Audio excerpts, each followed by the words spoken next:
Okay, so it's like 5 o'clock Monday. I know I'm like in the most uncomfortable position here on the couch, but I just wanted to do a quick check-in on the Petito case.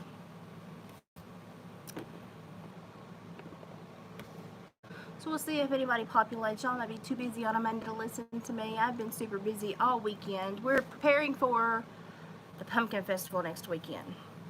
My husband's going to be doing a fur vendor site at the Pumpkin Festival next weekend. So we are just super busy. No Kazi, go.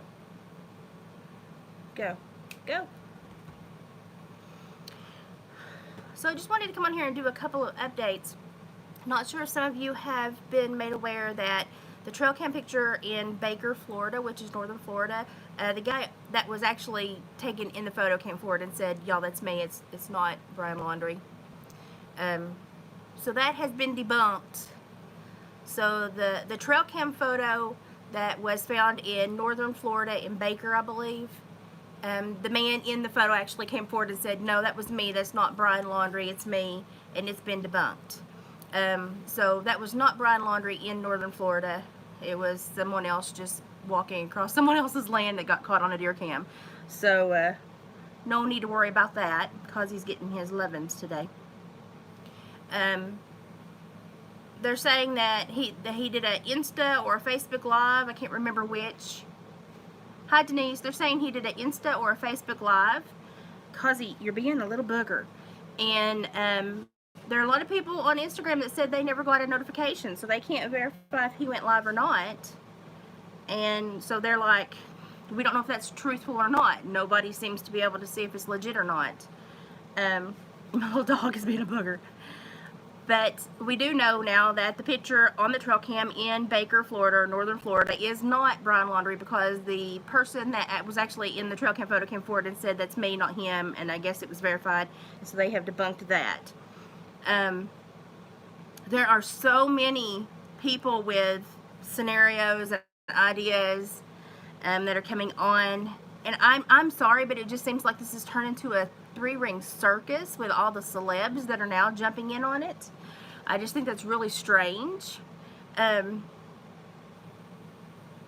I've been told, though I don't know how reliable the source is, that John Walsh and the Petito father are actually friends, have worked together, or they have some kind of knowledge of each other in a different manner. This dog's going to be horrible during this, I'm sure. So it seems like everybody that can is jumping in on this and trying to make it a bigger circus. I think he's probably on the Appalachian Trail paralleling it, probably somewhere in the mountains trying to hide out. No, you can't bother any of that. You tip it over and Mama pank. Yeah, I will, I pank.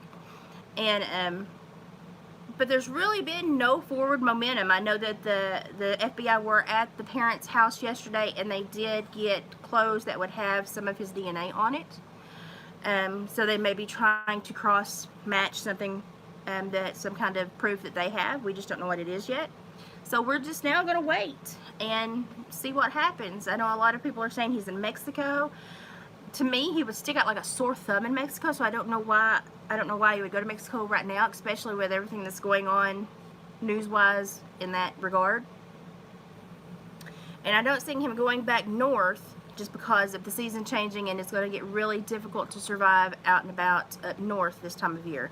So my thing to think is like he's going to be in the honey hole where it's going to be easiest to survive, which is going to be, you know, Kentucky, Tennessee, southward for the winter, if he's going to be on the run. And everybody's saying that he's a master outdoorsman. Y'all, I'm just going to be completely honest. I think he's a soy boy wannabe.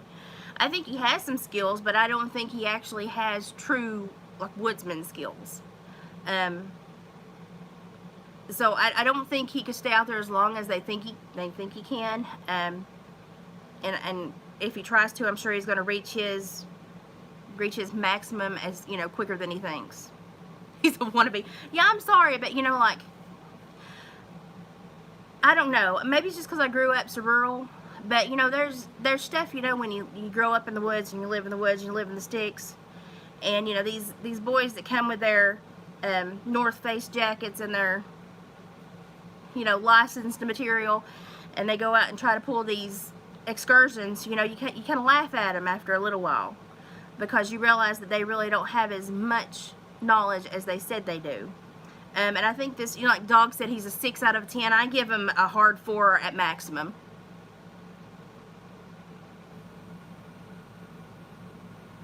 Yeah, they're two very different things. Being an outdoorsman and being a survivalist are two very different things. And he's probably not very aware of a lot of the winter issues in this area. So he may be surprised if he gets in certain elevations and finds out that it is much more like, you know, higher, you know, much more northern positions when it snows. Like, I live on the top of the plateau, and we call it the snow globe, because there will be no snow on radar, no snow everywhere else, and we'll get 6 inches just because the clouds hit the mountain and have to dump it because they can't go over. So, you know, a lot of people have no idea that there's such a snowy place in this area, but there is, because the snow load can't go over the hills and the mountains, and it dumps it, and we catch it all. We get ice storms. We had that really bad ice storm about 5-6 years ago. We were like 5 days without electricity. Cooked off the wood stove. Put your stuff in a Tupperware freezer outside, and you just go on. You sleep with your clothes down at your feet in the bed, so you get up the next morning and have warm clothes to put on. Dog said, what?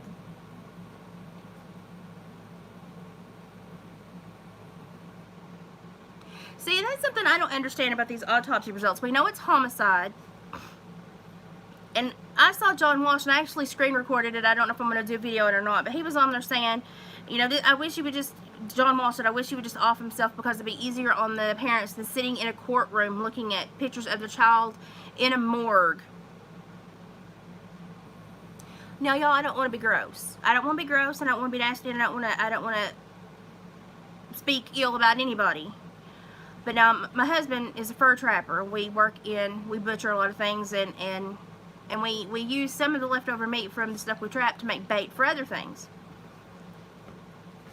You got about 7 to 10 days in warm weather if you leave something lay before it gets consumed by the wild. And then it ceases to resemble what you think it should resemble. So for John Walsh to do that, that was just an emotional pit stop for everybody that was watching the show. He was just trying to yank their chain and get their emotions up. They are not going to show morgue pictures of anyone in a court trial. They will show diagrams. They will not show morgue pictures. And I'm pretty sure the way that we did it, where I worked, if someone came in really bad shape, it was the parents' choice who got to identify the body if that was necessary. If it had to be done by dental records or other such things, then we had proof. We didn't need that. And if the parents wanted to see the body, they were heavily cautioned against it. And if they wanted to see photos, they were heavily cautioned against it. So it's not like they're going to go and put this up on a court hearing. Y'all, she was out there for what, 20 days? Roughly about? That's just an emotional ploy to get people's cackles up and to keep this internet garbage going. I just thought it was really disrespectful for him to do that. Because if you have any knowledge about decomposition and about the body and about how fast it goes away, there's no need for him to say that. There's no need at all. At all. And this is coming from a lady who may have coyote carcasses in her backyard for 5 days before I haul them off. So we have birds of prey and everything around here. So yeah, every once in a while, things happen. So, I just thought that was unnecessary. He didn't need to do that. He didn't need to do that. Everybody thinking that he's in Mexico. No, he's not in Mexico. If he's in Mexico, I don't know why he would go to Mexico, because Mexico is one of the most horrible places right now, because it's completely political. It's completely political. So I don't know why they think he would find any kind of safety in Mexico. That just doesn't make any sense. I don't think he would go north. As I'm saying, the seasons are changing. If he's going to stay outside, north is not an option. Not unless he has a safe place. And I would doubt that even then he would be able to maintain himself for very long in a place up north, if it was New York or higher. So somebody said he could have paddled to Cuba. Once again, Cuba is completely political right now, and completely, they've got their knickers all in a wad. So I don't see why he would go to somewhere that's already having issues and he's gonna stick out like a sore thumb. I don't see why he would go to places like that, so I don't understand people's thought pattern. And then the only thing that I have seen that has made me go, huh, because I noticed this too. When I was watching the body cam footage, they looked over Gabby because they could see a lot of her skin. So they looked over a lot of her skin. I'm dealing with this little guy off camera, just so you know. They looked over her skin to see if they could see any bruises or bumps or scrapes or scratches or whatnot. And they obviously didn't see any because they were, you know, more concerned about the marks he had. But did anybody else notice what's missing on the body cam footage? And I didn't notice this until somebody brought it up, because I later saw a picture of her that was from like the last picture she posted, and she had tattoos on her arms. And I thought, oh, she must have gotten a tattoo to commemorate the trip, because I didn't see any of those on the body cam footage. But she has like 3 or 4 arm tattoos on both arms. Like 1 on her right and 2 or 3 on her left. I didn't see those in the body cam footage. Hey, Million Mile, how you doing? So has anybody else noticed that the tattoos that are so prominent in her photos are not present in the body cam footage? And so apparently someone said she's had those for a long time. How come I did not see them in the body cam footage? I know it's low quality, but still, she was showing a lot of skin, and there were perfect angles to have seen them. So where did they go? It's just like, where did it go? Ink doesn't go away. It should still be there. Stop biting me. Kazi goes for his surgery the 29th. I drop him off the 29th and pick him back up the 30th. He has no idea what he's walking into, bless his little heart. Oh, you're fine. You don't ever feel obligated to have to be here to watch anything. Just, if you have time, meander through it, that's fine. We had fun the other night because Ryan Upchurch jumped into the live. That was fun. I had to pick on him a little bit. He has actually thrown $50,000 toward information that gets Brian Laundrie arrested, and he's actually actively digging on the case. So he's got one of those brains that clicks a little different than other people's, and he notices things that other people wouldn't notice. So it's kind of nice to watch him work on something and see how his brain works. Though I have to caution everyone who's doing that, don't get too emotional, don't get too sucked in, because, you know, this is going to get worse before it gets better, because everybody's already, if you go to TikTok or Instagram, anywhere, and you search for Brian Laundrie, there are thousands of posts that come up, and people are sending pictures in and just absolutely, they know it's not him, but they just have to get in on the game. And they're sending pictures and videos in that just eat up the entire page, so any useful knowledge is lost in amongst the stupidity. It's stupid. It doesn't, like, why would people do that when they know that man is not Brian Laundrie? There's definite identifiers, and they still post it.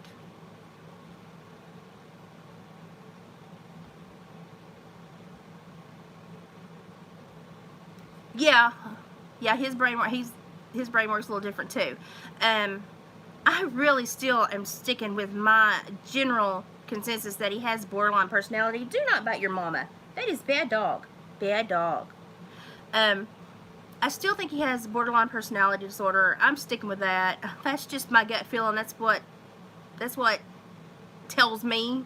You know, that's what my gut says when I watch that video, when I see certain behaviors, and I've dealt with so many that have struggled from that. They kind of fit into a nice little profile in my brain now, bless their hearts. And then there was, I guess, a friend the other day that said that he lived with him or grew up with him, and that he also suffered from that, and that he could absolutely identify BPD in him as well, because he's like, I suffer from the same thing, and that's exactly what I do as well. So that, I thought that was a little bit of confirmation from somebody that grew up with him, but then again, you just gotta take it with a grain of salt and go on. I think the cops are way ahead of where we think they are. I think they're playing stupid for a reason. I think they're playing stupid because if he feels safe, he's gonna make a blunder, and so they're like, well, we'll just coax him into a blunder.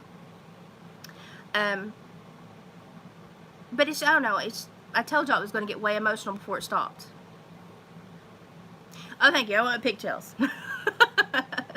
Still kind of wet. I've been working in the first shed, had to come in and clean up, and I stuck it up in pigtails to get it off my neck and stuff. It's growing out again. I'm thinking about bleaching a couple spots and doing some really big red streaks or something. I don't know. It all, you know, my hair, it grows back. I've had the death hawk. I've had a mohawk. I've had a pixie cut. My hair just comes and goes. It grows back, and I do something else really random with it and go on. That's how I roll. I have got to help my husband get a lot of the fur stuff together for the pumpkin festival this weekend. He's going to put up a vendor site at the pumpkin festival for his fur items. So I may not be as present depending on how much I try to help him do, because if I put my energy anywhere this week, it'll be there. Summer's case is not moving right now. It's stagnant. There's not been any law enforcement updates in weeks. And I'm beginning to wonder if they're pouring through the metadata that come through from the phones and trying to like triangulate things. That makes me wonder if that's what they're doing. But no, there's not been anything, and I've listened. Now there's been a lot of issues in Hawkins and in the general area, a lot of drama, but there's not been anything per the Summer Wells case. So I think maybe the community has just kind of had it at this point, and they're being grumpy about everything. There's been a lot of stuff coming out about the police.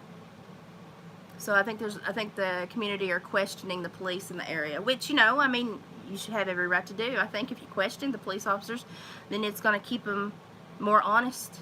I think anyone in authority, I think, should be questioned 10 times as much as regular people.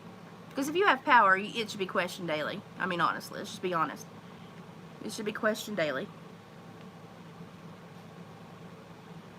I've been laying on my couch, and everybody's like, you have green leather? I do, but I also have a camouflage wall, so, you know, got to stick with the theme. Yeah, that's what I think. I think they're sifting through the metadata and looking at everything and seeing if they can triangulate anything. I really do.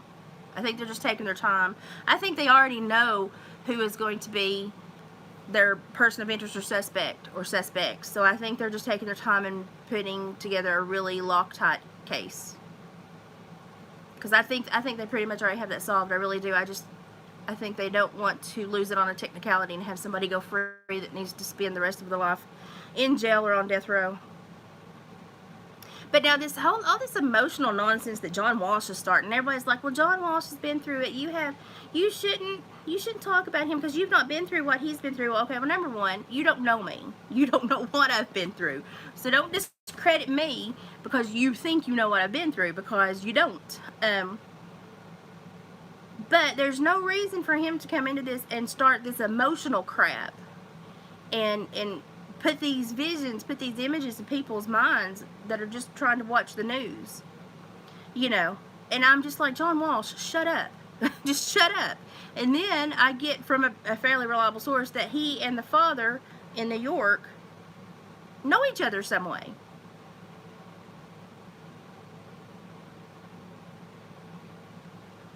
Yeah, I think something came to, I think something became aware when they were going through that, and that's why they had to go get DNA stuff. I think they got a break and they found something. But I just don't think John Walsh is helping the case. I just don't. You know, and everybody's like, oh, he's going to find him. He's found over 1,400 people. He's going to find him. Well, yeah, through his life, he did. And he did that by picking up cold cases or cases that the police had to stop putting their stuff on. I'm not trashing John. I'm just saying I don't understand why he's doing this. And because he does have a good record of catching people. But I've never seen him go so hyper emotional. Like, he gets ramped up, you know, but I've never seen him try to create such vile images in people watching TV in their minds. And I'm just like, what's your point? And he's saying stuff that he knows is not true.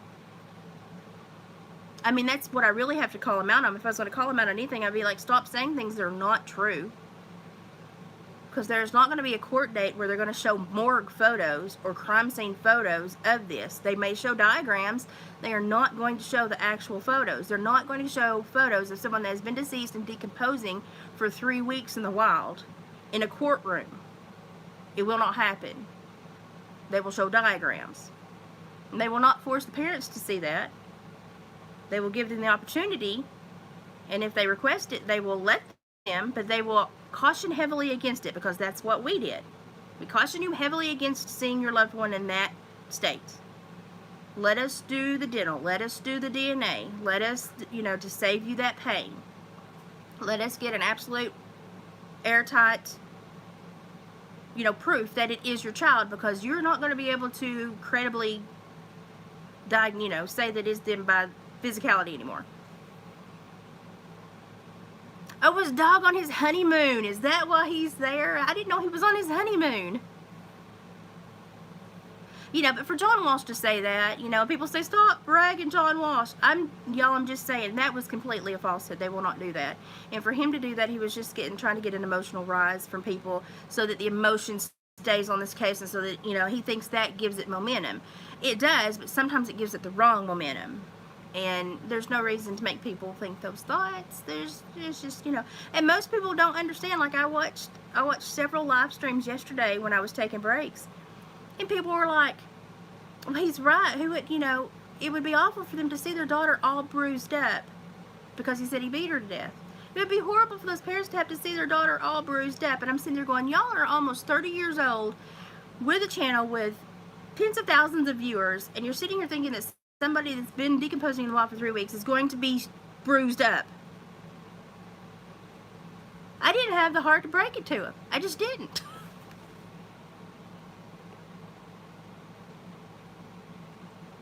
Yeah, I know the stepfather took a lot of the bulk of everything, didn't he? Like, I don't know if he was just stoic and doing it for the family, or if he was just closer and felt the responsibility to do it for the wife. I don't know, but he definitely stepped up, and I just was like, wow, there's not many stepdads that would take that. There's not many birth fathers that would allow that either, but there's not many stepfathers that would step up and do that.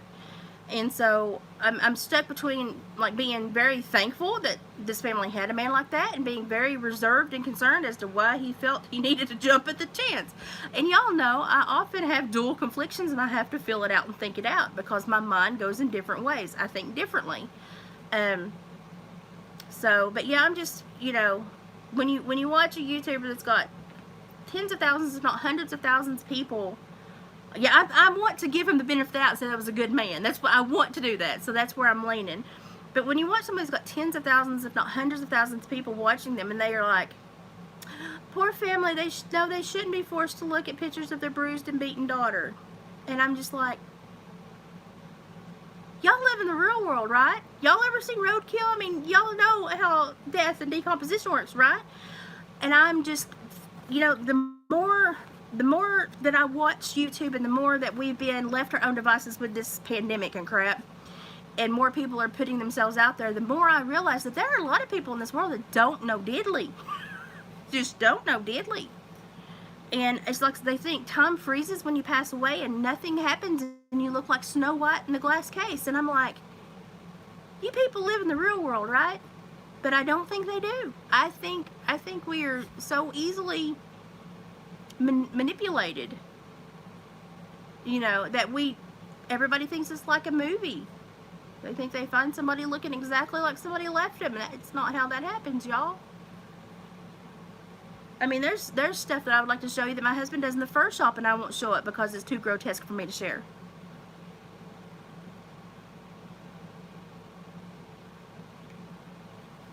Well, being who I was and working the job I had and doing the PSIs for a lot of the murders that occurred in the district, I've seen more than I would like to see. But I think I was prepared, because I grew up on a farm. We grew up butchering our own meat. You grew up hunting. You hunt your own meat. I shot a doe one year in archery season, and I knew I hit her. I knew I got a perfect shot, and we just could not find her. And she had gotten in just a thicket to where we just could not, during archery season, it was a little bit warmer, we could not get in and we could not see through. And then in gun season, I got another doe, and this one tried to run and hide in the same area, but it had thinned out where it was really cold. It was toward the middle of winter. And we found her, and then about 30 foot, 50 foot on up was the doe I had shot during archery season. So Yeah, I know everybody takes. I mean, they really believe what they see on TV. They really think that it's, you know, one drastic thing or not at all. And so yeah, they either think that you look like the Walking Dead, or they think that you're like Snow White and pristine and nothing changes. And I'm like, we need to. The world needs to have a reality check.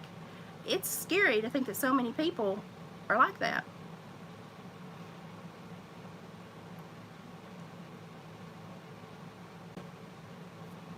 And you're left out in a place like that where there are lots of animals, lots of elements, lots of changing elements. Cold gets there sooner.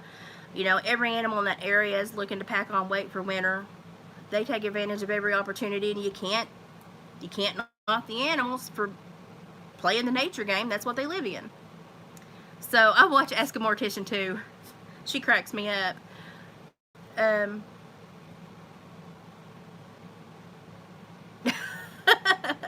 well, we're up here on top of the mountain, and we've had a little wind today, a little bit of a breeze. So it's hot, but it's not been as bad.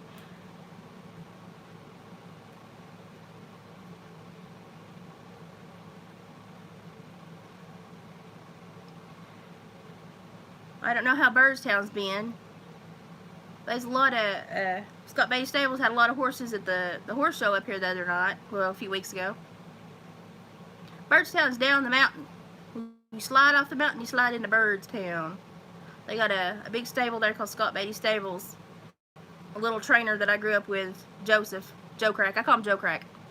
I call him Joe Crack. I have since I was 8 years old. He's Joe Crack. He's about my age.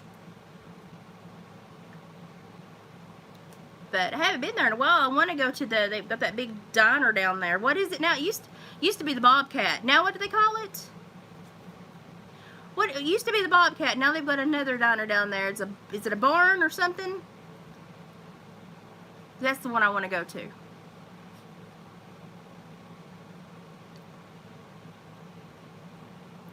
Well, bless your heart, you had that job. I think people that prepare the dead, because we've become a society that is so detached from death, to me it's strange, because in my area you're a little bit closer to death. Like, a lot of families still have wakes in churches or at home.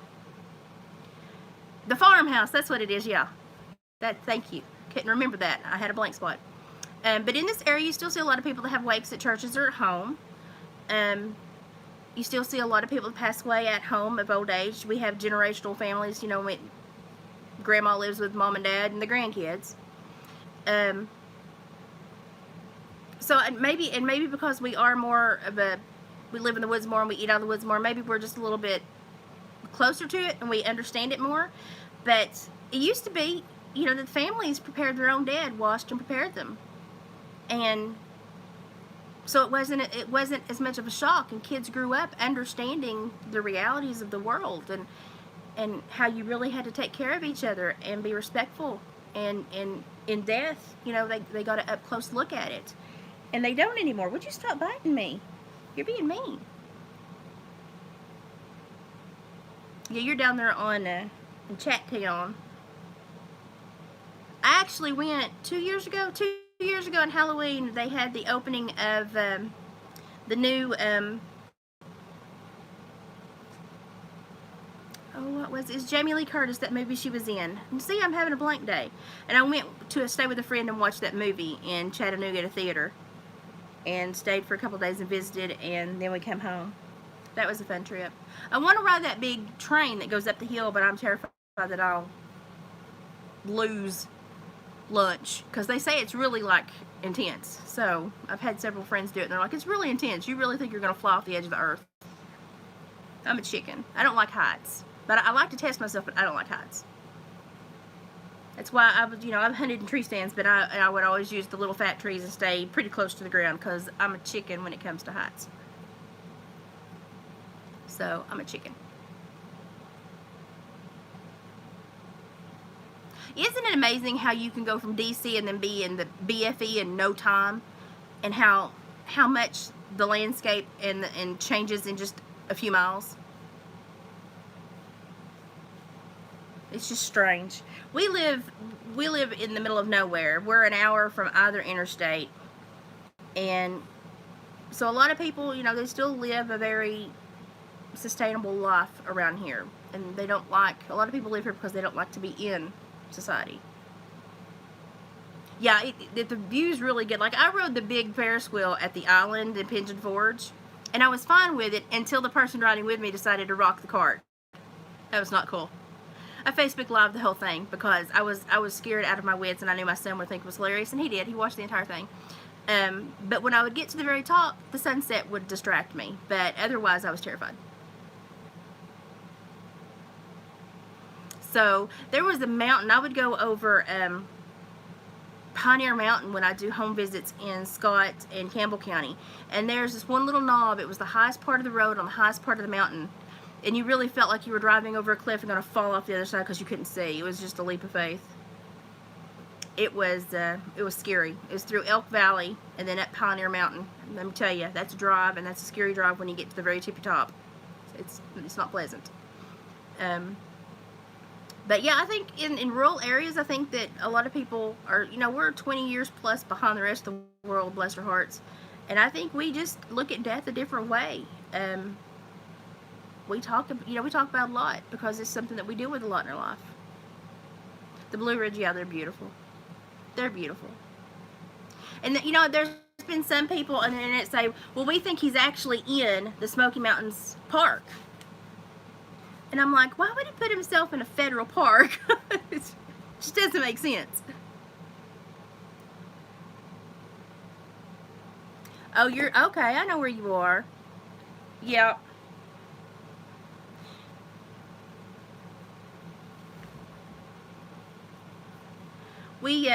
When we go to Del Hollow, we go down the Livingston side down toward, what is it, Eagle Point? Is it Eagle Point? My geography today sucks. Is it Eagle Point? That sounds right. That may be it then. But now when we want to camp, like if we just want to go down and to drive down and do views and stuff like that, but if we want to camp, we go down to, it's across from the Dairy Queen.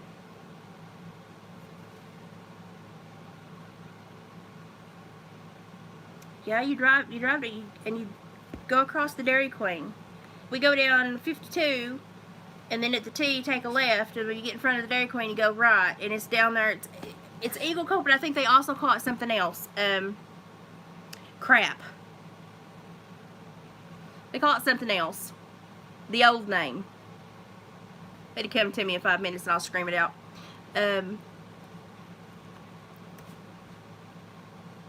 Yeah, I'm stuck. It'll come to me at 3 a.m. in the morning, and I'll have to scream.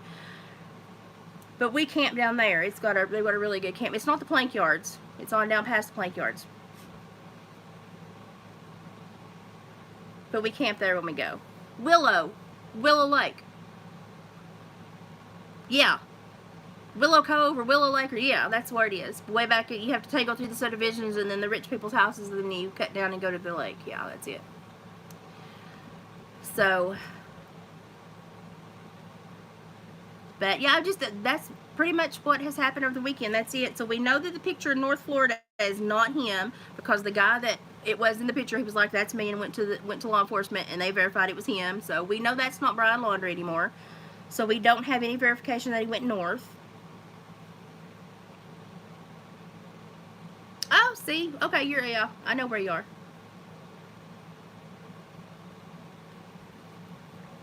Allen's, and then I think some of the prettier areas around this area, Allen's is pretty, but I think Alpine's a pretty place too. I like the Bottomland. I guess I grew up watching too much Alvin C. York, because I'm like, the Bottomland's prettier than the top, and I live on the top, so I understand that the bottom's prettier.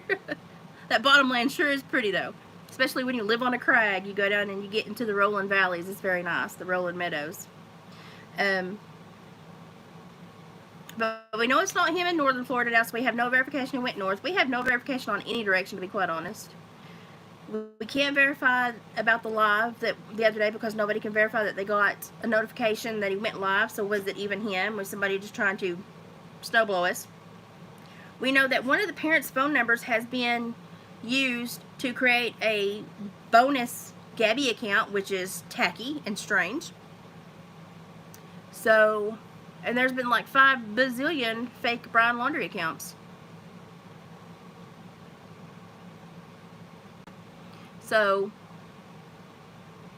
you know, this is, sadly, the fascination has gotten to the people that don't care if they muddy the waters. Now they're muddying the waters. So we're going to have to sift through all that as well. I feel sorry for law enforcement at this point. So, you know, this is kind of different than the Wells case, because with the Wells case, there are not many people that can profile, or you can go in society and say, I think that's Dawn and Candace Wells. How many more people are going to really profile like that, you know? But if you go with Brian Laundrie, well, there's so many people in society that can look like that. And some of the pictures they're sending, though, that they're tagging are just stupid. Like, you can just tell it's just a game. So, it's been a little bit disconcerting. But now, Upchurch did put the $50,000 up for people that can help lead to his arrest. That was a good move. That was a solid move by Church. Ryan's actually been really drawn into this, and he's been really working it and working the internet the last 24 hours or so. And I hope he doesn't get drawn in and it, you know, makes him hyper emotional, and, you know, so I hope he doesn't take it too far. So if you think you're taking it too far, everybody back up and just realize that this is going to get way more emotional before it ends. Yeah. Oh, I agree with you right there. Yeah. But I am surprised at how stagnant the investigations have been. But the one thing that I cannot really make sense of is why I cannot see her tattoos in the body cam footage. He's nice. He's very sweet. If anybody ever says, well, I think he's probably a good person, when you talk to him, you know he's a good person. He's just got a good heart. Yeah, I mean, there's, how many states does it go through? It goes through almost all of them. He could effectively be hiding anywhere, though I would look to the mid to southern range, predominantly since the seasons are changing. So, just for ease of him staying warm and staying in the thick cover. Upchurch is Ryan Upchurch, the singer, the country rap guy. He does everything, but I think he's most famous for his country rap. Okay, well, you can't hog the camera, okay? You're being a booger. So he put $50K up, if anybody can lead to the rest of Brian Laundrie, and he's been, I mean, his brain clicks a little different. So he's been going through the internet looking at stuff, and his brain works. Is it good? There's been a lot of people donating toward it, so, and that's good. It will keep the momentum behind it. But, you know, if you watch some of the YouTubers, especially some of the younger YouTubers, bless their hearts, I don't know. I watch them sometimes and I go, how do you even stay alive on a daily? And just, how do you, bless your heart. So I've been kind of curious as to why certain people watch certain people's channels in the hundreds of thousands of range, you know, when the information they give is obviously wrong. And I'm just like, wow. It boggles my mind.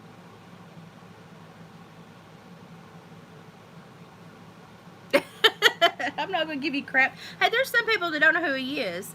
I've got a friend that lives up toward Chicago, and he's a really big Upchurch fan. And he said, I'm getting a pretty good Upchurch group in Chicago now. He's like, but most people don't know who he is. Oh, he's a sweetie pie. And he acts and behaves and reminds me so much of my son. I think that's why I initially was drawn to him, because he just acts a lot like my son. And they're just a few years apart. And my dog and cat are fighting through the window. It's hilarious. So, I think that's why I was initially drawn to him. And then I started listening to more of his music. And some of it I don't particularly care for, but the majority of the ones where he sits down and he's painting a picture of where he's from, I love it. And I love the language he uses to express it. And I think he's got a lot of potential. He started his own record company and he's signing people now. So he's going to be a big deal. He's already a big deal, but he's going to be a very big deal for a long time, I think. And he's as good as gold. Like, if you think he's a sweet boy, he's 100 times sweeter than you could ever imagine. He's absolutely a sweetheart. He's got a heart of gold.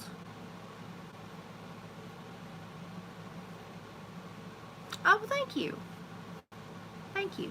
I like to do funny stuff, but it seems like I've been stuck in the true crime world because people have really liked what I've had to say. Hey, you know, I've got Queen tattoos on me. I've got a Chris Cornell and Queen and Freddie Mercury. That's Brian May. And I've got a bird for everybody that passed away while I was their parole officer. So that's everyone who passed away. And I've got a big Freddie portrait on my arm. And I was like, you know, I'm not that old, but I was a Queen fan because I was always behind the curve of music living in Appalachia. You gonna? I'm not gonna say I don't listen to that too, but predominantly when my mother always said I was musically bipolar. But my music, when I'm listening to stuff, when I have it on a list to play when I'm cleaning, it will go from Slipknot to Danzig to Soundgarden to Audioslave to Pearl Jam, and then it'll go way over into like the death metal, you know. My husband will come home and he'll be like, "What are we listening to today?" And I'm like, "It's feeling a little bit darker today." And he'll come home some days and I'll have bluegrass, Ralph Stanley, or the Isaacs gospel, and he just looks at me. He's like, "I never really know what to expect from you," and I'm like, "That's what everybody says." I used to play fiddle when I was little, so I know I have to work to keep up with who is famous now because I don't. Most of the music I listen to is older music, so when newer music comes up, I'm like, nah. And it takes a few years to gravitate toward me. Though I will always be for Ryan Upchurch and J.J. Lawhorn. Those boys are great.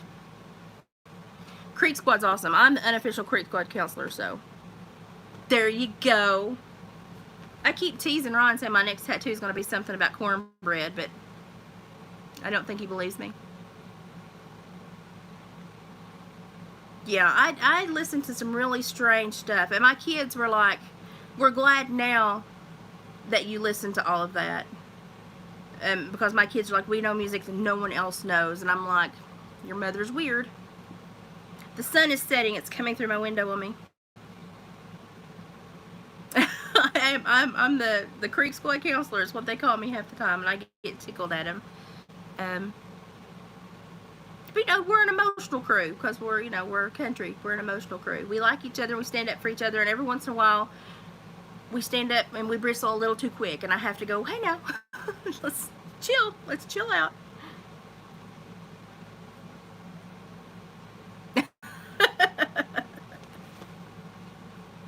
I told somebody the other day, I said, if America had visited my granny, she'd have done cut a switch.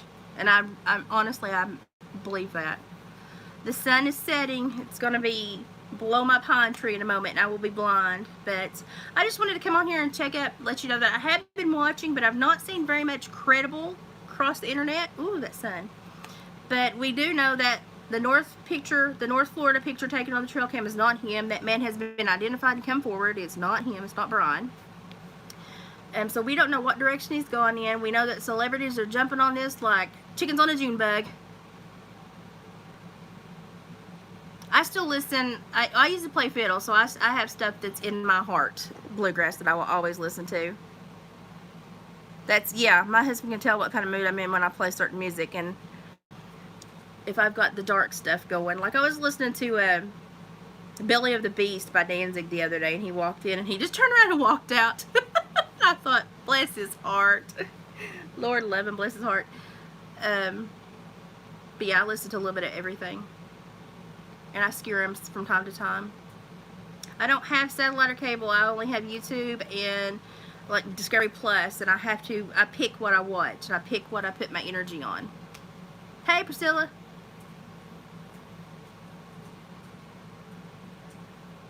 I watch Tim Pool. Some days I want to hug him, and some days I want to smack him. I want to shake him till he rattles, and then shake him till he don't rattle. But predominantly, he gives a good chilled out view of things. Let me see if I can block the sun. Normally he will give you a couple of perspectives, and so I respect that. I respect that he can sit back and look at something from a couple of different ways. And every once in a while, I'm just like, okay, you found 3 trails, Tim, and which one did you hit on? I'm like, pick a better one, Tim. I put my hair up in pigtails. It's still kind of wet. That's why it's shining. But when you work in the first set all morning, you need to come home and shower. Really, you do. That's how I feel with him too. It's like, Tim, I'm trying to like you. And some days I think you just get up and go, let's just take all the little middle of the line people off. Sometimes I think he does that. But, you know, and then some people don't understand why I'm frustrated with John Walsh. And I'm not dogging the man. I just think he made an error. I think he got too emotional on television. I think he let some things slip that he ought not to let slip. And I don't know. I just think, is it because of age? Is it because he's closer to the case than we anticipated? Which we found out that the father and Joe Walsh do know each other. And so I'm just like, you know, and then he said some things that were just absolutely not factual. They were not going to happen. And I don't know. I just got really frustrated with him because we're already emotional. We don't need to trigger anyone else. Bubbly. Yeah, you think I would listen to, like, I don't know.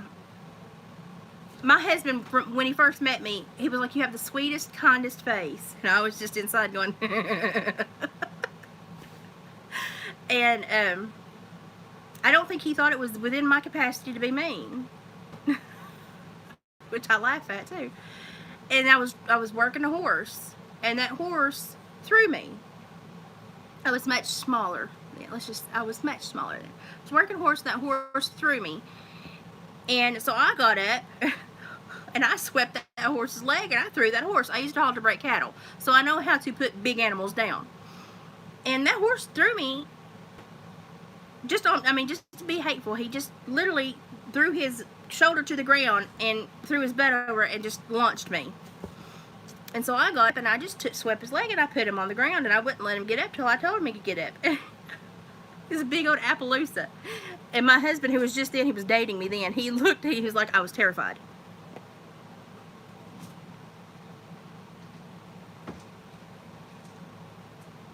You know, I wonder that too, because one on the John Walsh thing, one network cut him off. Did you see them cut him off? They made him shut up.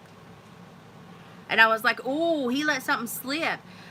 Because he's now saying that she was beaten to death. You know, and I'm sitting here going, why do you have case specifics? Why would you have them, and why would the feds give you this information and then go on the internet or go on TV and spout this stuff that is obviously questionable?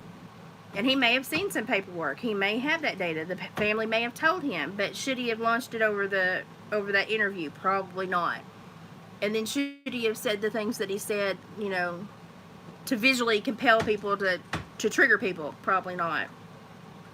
And I just thought it was not, like, I respect the man. He's done a lot of good in his life. He turned tragedy into help for so many people.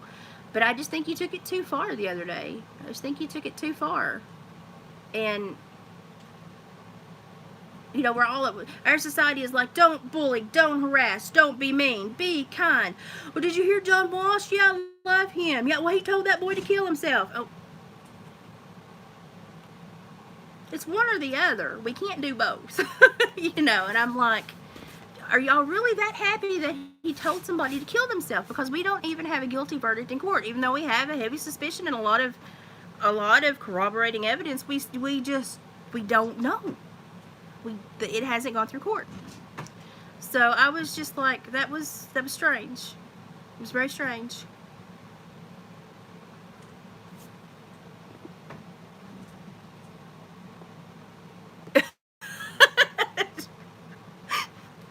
just be like, yeah, just tell all just make him out to be like the most arrogant and conservative ever that's like gonna work on the next campaign or close down Planned Parenthood, and 50 people go drag him out of the swamp or the woods somewhere and be like, here he is. We do tend to put all our energy on some of the most frivolous things, don't we? We tend to focus on things that at the end of the day just really don't touch our lives the way that you would think. So It's like I have people that wait all day to leave me nasty comments, and I'm like, you probably worked on that for an hour. You wasted a whole hour on me. Bless your heart. You don't have anything better to do but waste time on me? Bless your heart. And I feel sorry for him. Then I can't be mean back because I feel sorry for him. And then I'm like, I want to tell him, well, you constructed a complete paragraph. You had perfect grammar. You spelled it correctly.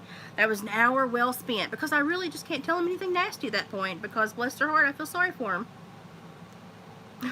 So, that's how my brain works.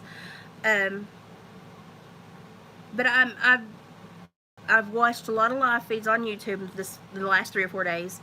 And I will tell you that I'm terrified by the younger generations coming up that know absolutely nothing. Priscilla says hi, whoever said hi to her. But I am, if you go and watch some of the YouTube live feeds that have happened over the weekend, a lot of the younger crew were just jumping in because they were getting a lot of high numbers and a lot of watches. And I mean, it was just, there were, they'd be 50 live at one time.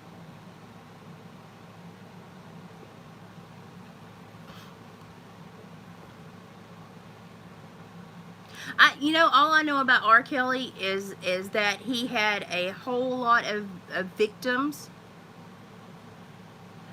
But I will say that when you start talking about sex offenses and sexual assault,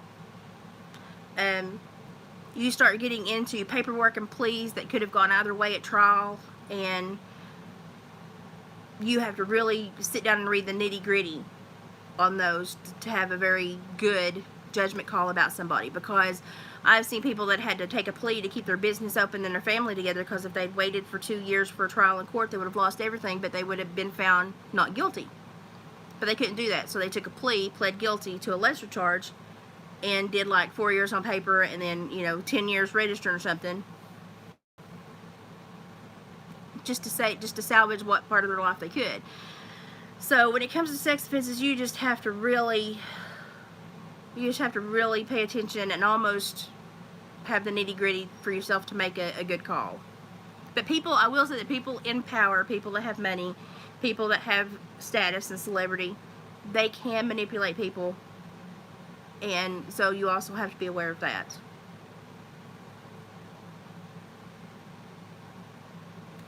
Well, it's because Greta got everybody on the global warming trend. Which wasn't like 2 years ago, the glaciers and the ice pack in the Arctic were bigger than it had ever been. But all you ever hear is how the polar bears are losing their ice and stuff. Which, some years they lose ice. But like 2 years ago, I think it was the biggest ice pack that there had ever been measured. So I just take it all with a grain of salt. We're humans. Our minds are so small. Even though we have a big brain, our minds are so small when you think about trying to compost everything that affects every part of this world. I just don't think we have the ability. My dog's looking out the window wanting to go play with the kittens. And he's throwing a fit. Kazi, leave him alone. No, Cuckoo, come here. Come here. Come here, Cuckoo. Okay, get down. Good boy. Good boy. He has surgery in 2 days, so he doesn't know what's fixing to happen, bless his heart.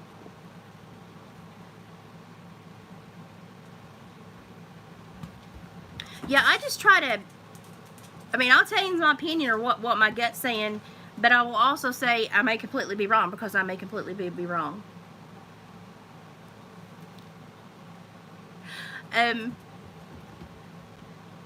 I live next to a woman that for like the last 10 years, up until just a couple years ago, she would walk the road, and every Saturday morning she would knock on my door, and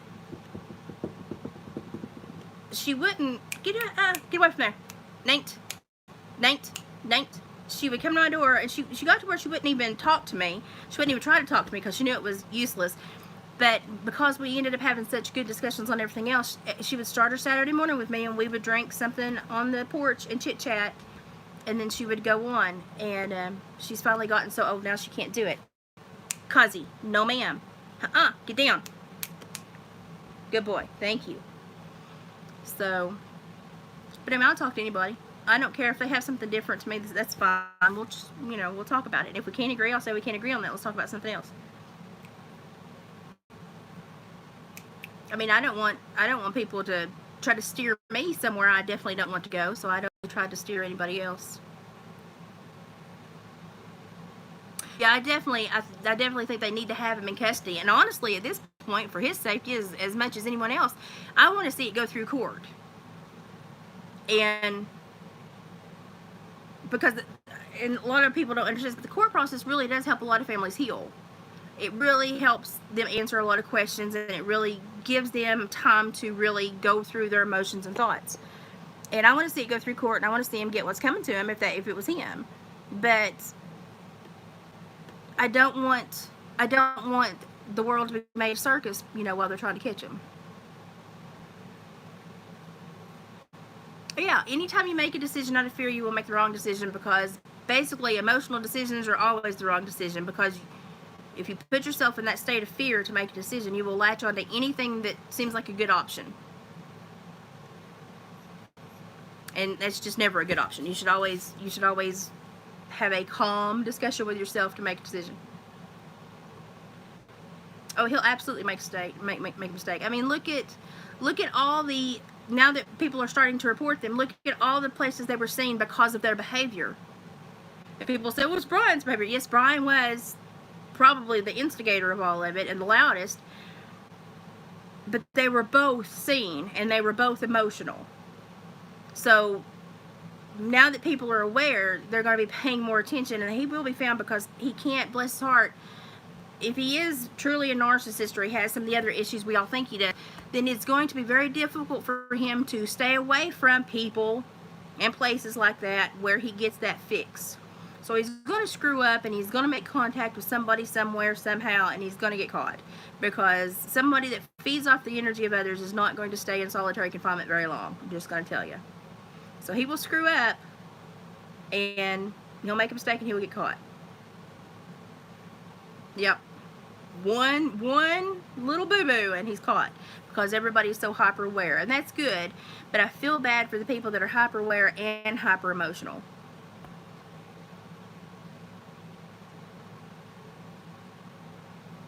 See, that's fine. I talk to myself. I will devil's advocate myself.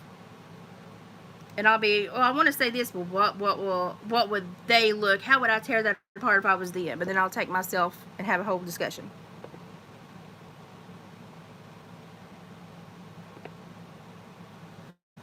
Yeah. Well, and somebody said, do you think he went back, over toward Wyoming, Montana, and stuff like that? There's a lot of land, and there's a lot of places to hide. There's not as many hidey holes that are easily accessible by the public. Appalachia and the terrain would be the easiest to hide in. The lowest number of people would definitely be out west. But yeah, he's got too much money on him now. Somebody will find him. There you go. Yeah, I always say you need to have, when I talk to myself, sometimes I'm talking through a scenario that I want to explain to somebody, and I'm trying to explain it to them in my head. And then sometimes I'm talking my ego, because my ego, I'm aware of it, so I keep him in check. Some people aren't aware of their ego. Yep. Give him enough rope, he will hang himself. He will make a mistake. And bless his heart, he's not the oldest, wisest. He's still in a very, as far as like psychology and brain formation, he's just now getting to where the last of his social skills are being formed for a male. He's just past that age, basically. So he's still very young socially, frontal lobe, compartment.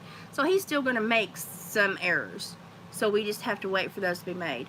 And people will say, he's leaving cryptic messages on the internet, and he's goading the police. And the boy that I saw on the body cam footage couldn't even figure out which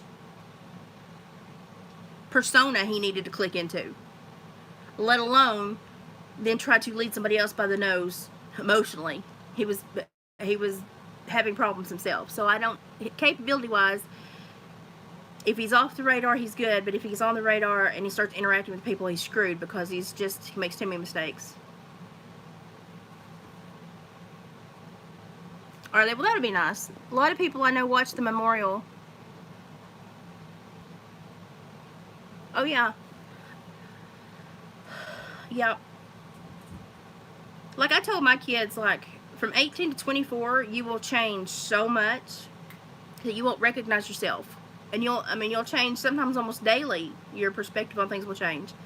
And I told them, don't make any huge decisions in that time frame because it's it's the biggest brain fart era of your life, 18 to 24. Because that's when you're molding everything and you're finishing up your social skills and your brain's finishing its formation and you're putting all the super glue in to lock down your beliefs and how your brain's going to work the rest of your life.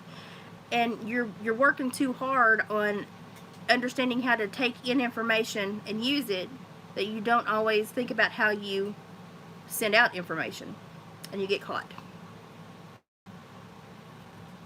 Yeah, I think they've definitely either left him stashes where he can go and pick stuff up, or someone is making drops. Because, like everybody said at the beginning, they're making him out like the dog said. He's a 6 out of 10. I give him a hard 4 at the max. Maybe it's because I grew up in the woods. But, I mean, could I make it in the woods now with my health? No.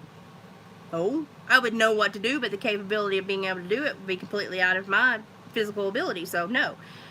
But I grew up in the woods. Like I would pack up my horse at dawn, leave out, and I would cut trails, and I would be 7 to 10 miles away from anybody in society. I probably needed better parents. Probably shouldn't have done that. And I would come back right after sunset, and I was out there with hogs and coyotes, and we had mountain lions, bear. And I was cutting trails for a big trail riding facility and had nobody with me. And got into a couple of spots, where I had to use my logic to get out. My horse cut his shoulder one day. He took off, we got into a yellow jacket. It's a yellow jacket or hornet nest. It was in the ground. And he took a buck and fit. They come up underneath him. He took off running with me on him. I just knew he was going to jump over the cliff and we'd all die. He got stung so many times on his belly, bless his heart. And we finally made it off the little crag we were on where we got to the hornet's nest, and I went back and marked that trail off. We started a new one, but I had to go soak his belly in the creek to get the swelling to go down because he was miserable, bless his heart. And I noticed that he had cut his shoulder. He probably caught it on a pine tree jag or something coming up. And I went and got pine tar off a pine tree and pushed that over it and then put a big plantain leaf on top of it to hold it like a band-aid until I could get him back to the barn, and put some blue lotion and Furox on it. And people, I got back to the barn, they were like, what were you doing? I was like, I was just trying to keep the hide over the skin so it kept blood flow so it wouldn't, deaden.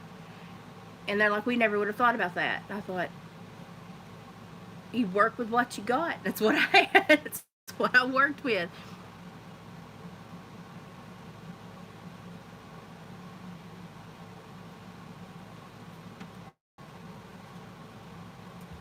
Oh, I've done worse things than that. I've deer hunted since I was 12 on my own.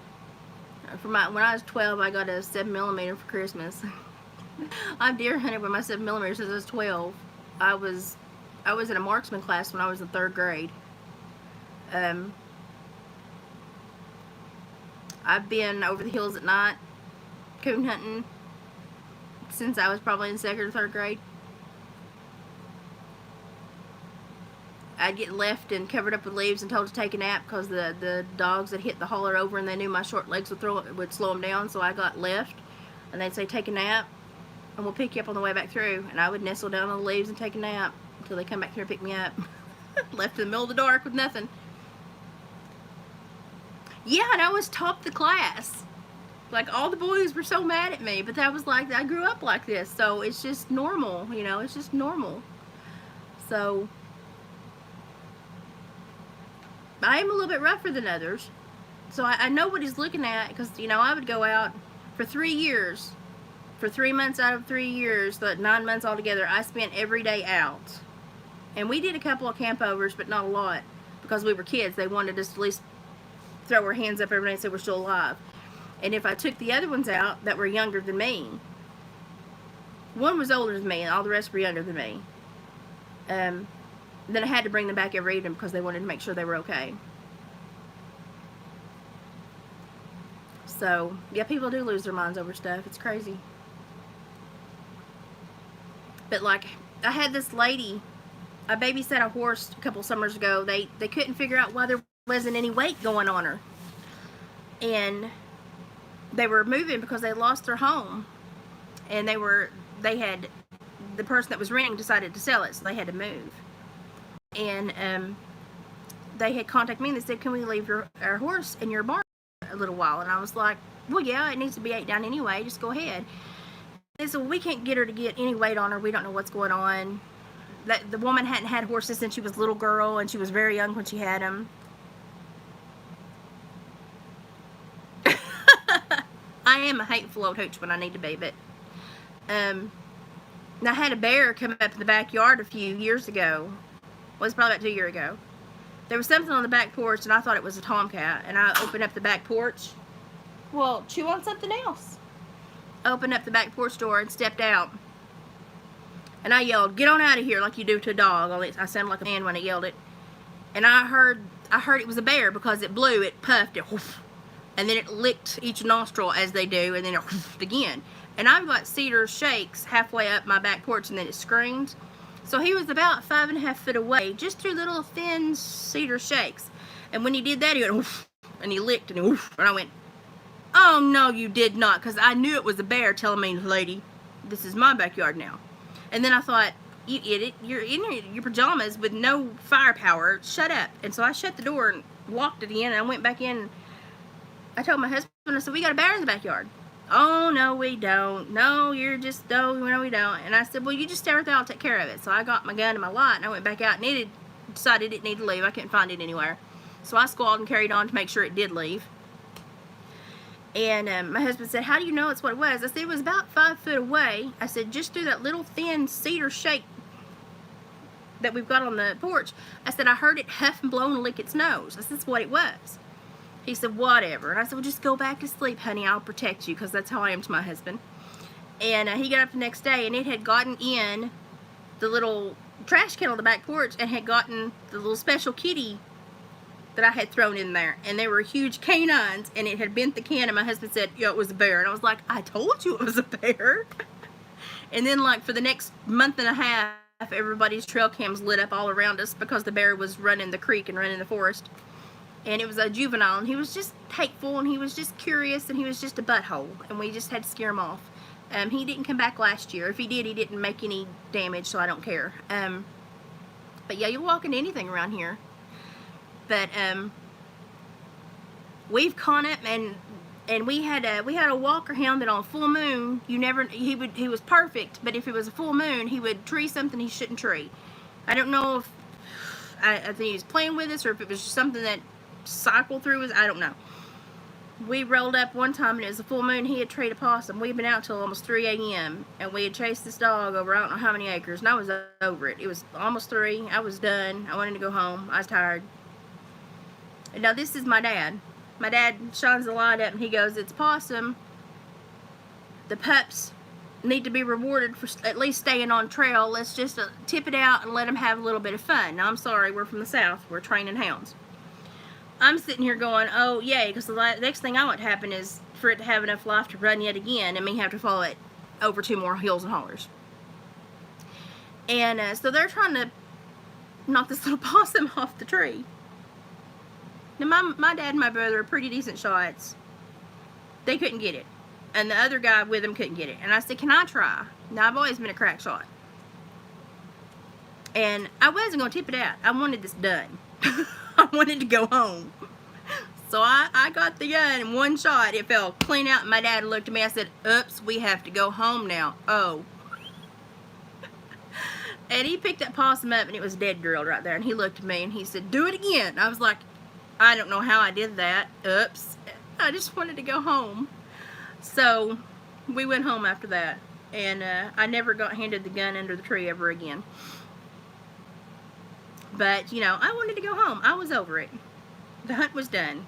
Quarry found, go home. So, yeah, I got in trouble over that one. But when I'm done, I'm done. But yeah, I would stay out 4 or 5 days in a row on my horse, little Morgan, you know, and have no problem. I would have the other kids with me, and so I was responsible for them. I had to bring them back every evening, so I love shooting. But I brought him back one evening. I went out the next day by myself, and about an hour and a half out, the middle-aged boy found me. He was maybe 2 years younger than me. He wanted to ride with me.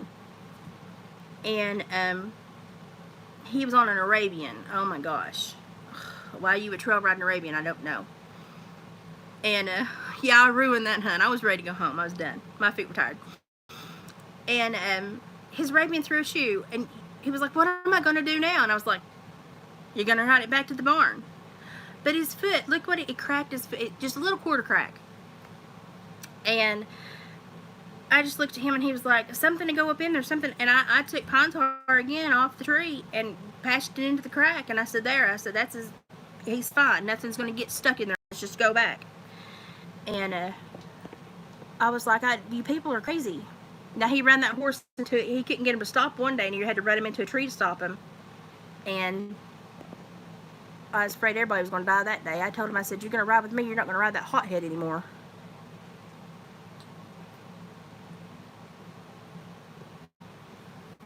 Hey, I tell you what, I've still got a GPS collar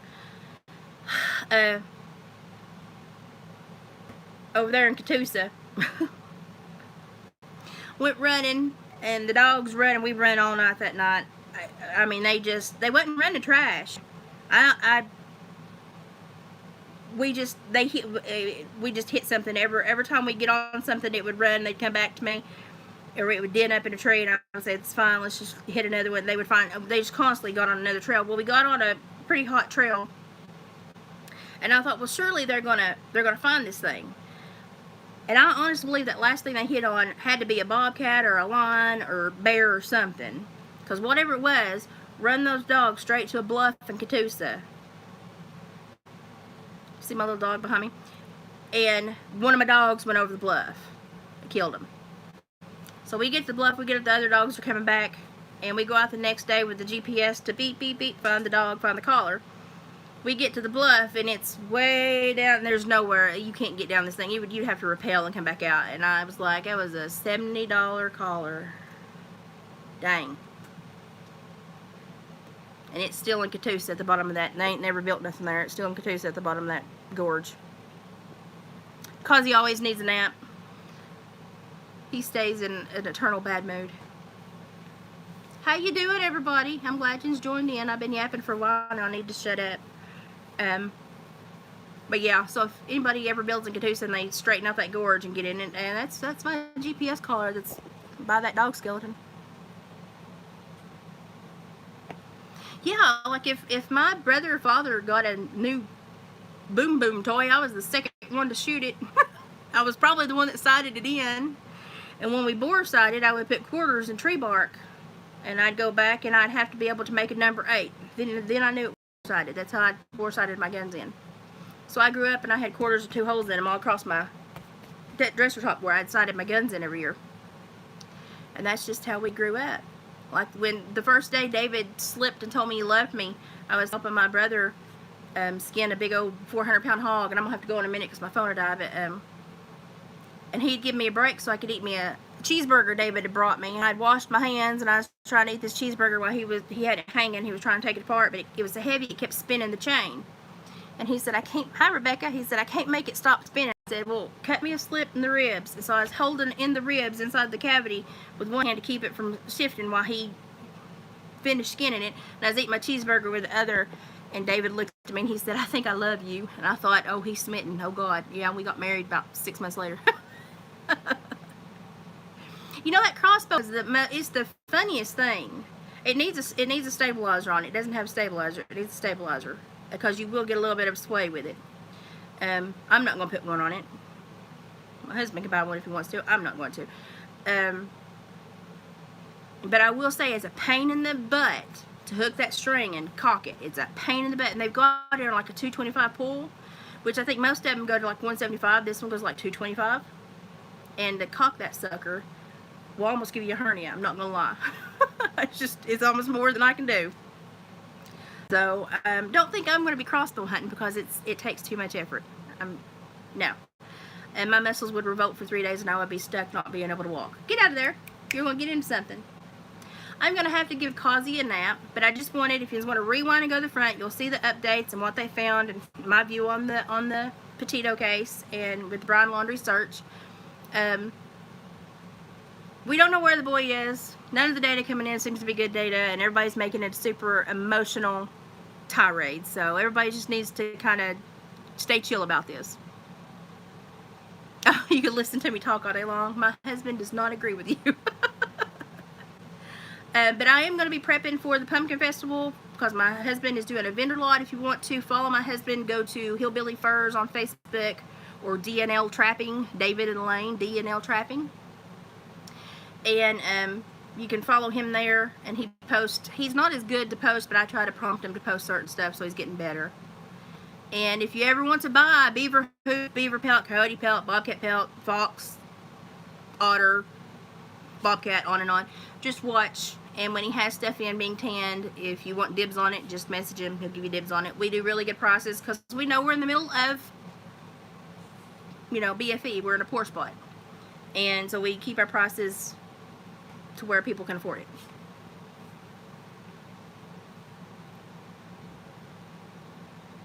And marshmallow guns. You need to let me know if they're going to have any festivals or anything down that way, because my husband will probably, that's close enough that I think he would probably go. So if they have anything down that way, let me know. That's something he would like. We should have gone to the Cordell Hull thing the other day, but we didn't. Oh, chicken pot pie from scratch. Do you even make your own little pie crust? That was my grandma. I loved her. She would make pot pie. I loved her crust.